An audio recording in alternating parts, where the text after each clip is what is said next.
Hey, what's up, guys? Welcome back to another MMA Breakdown podcast, and this is a recap of UFC 181.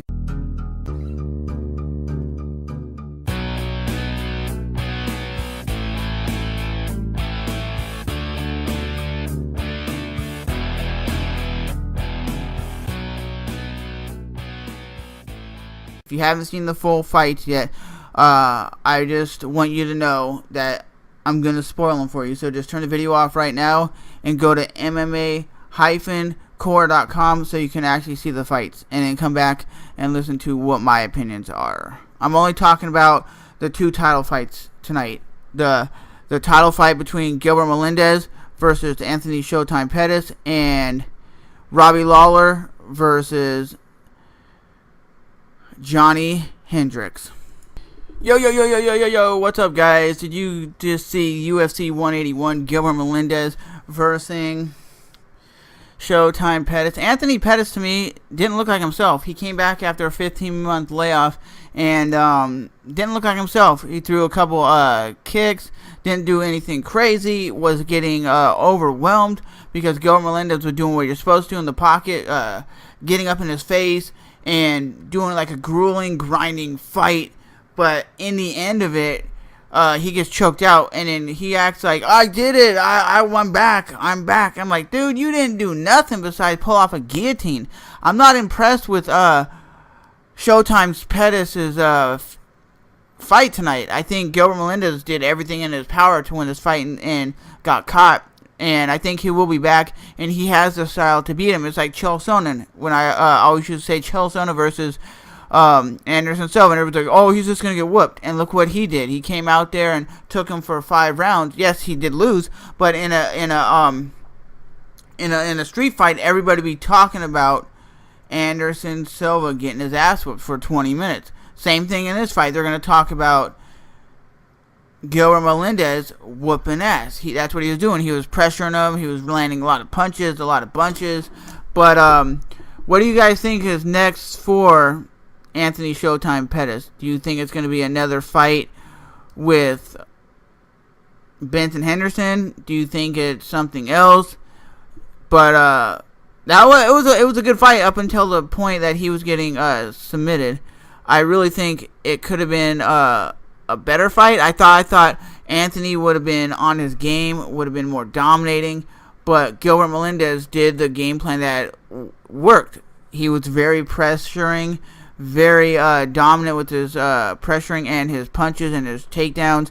That's what you got to do. You got to be a very aggressive guy to beat these guys at a top level. You got to be very aggressive. If you're not being aggressive, you ain't going to win these fights. You're just going to sit back in the pocket and let them come to you. No, the way to win fights is to be very aggressive and move forward. Wow, the main event turns out to be something I didn't expect. You had Robbie Lawler come out there very vicious and very hungry in the very first round. And to me, some people could say this is a justifiable loss because you got to look at it this way.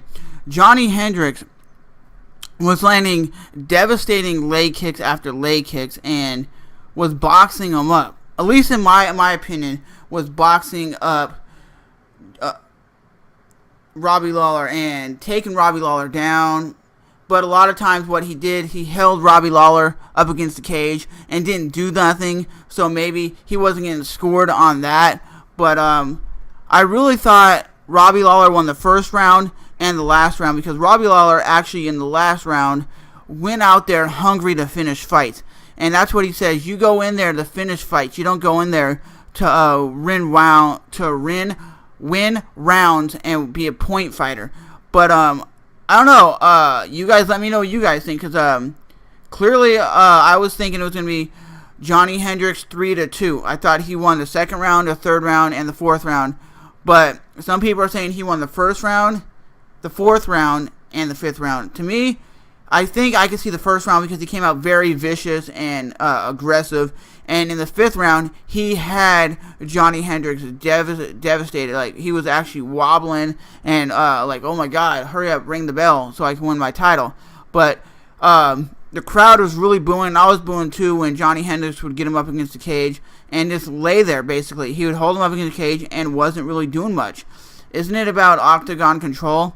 I guess not, because he was walking down, he landed more punches. I really think Johny Hendricks won more rounds, was being more offensive, landing more leg kicks, landing more punches, landing takedowns.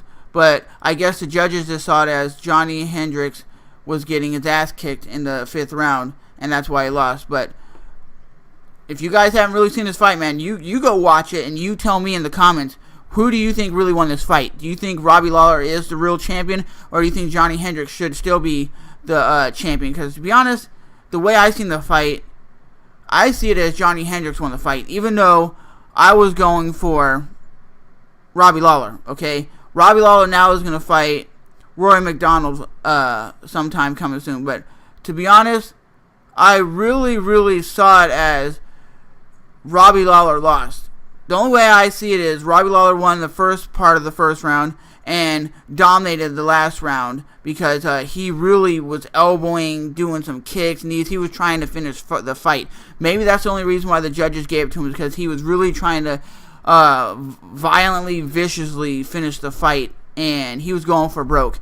And that's what you should do as a fighter, is go for broke. And yes, Robbie Lawler in the whole fight wasn't really doing much. I guess he was saving his gas tank for the 5th round.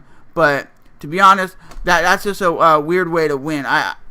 I'm still thinking Johny was still the champion, but Robbie Lawler is a new champion. But to me personally, I would say Johny won that fight. With that being said, I'll see you guys in the next MMA breakdown recap video. Peace.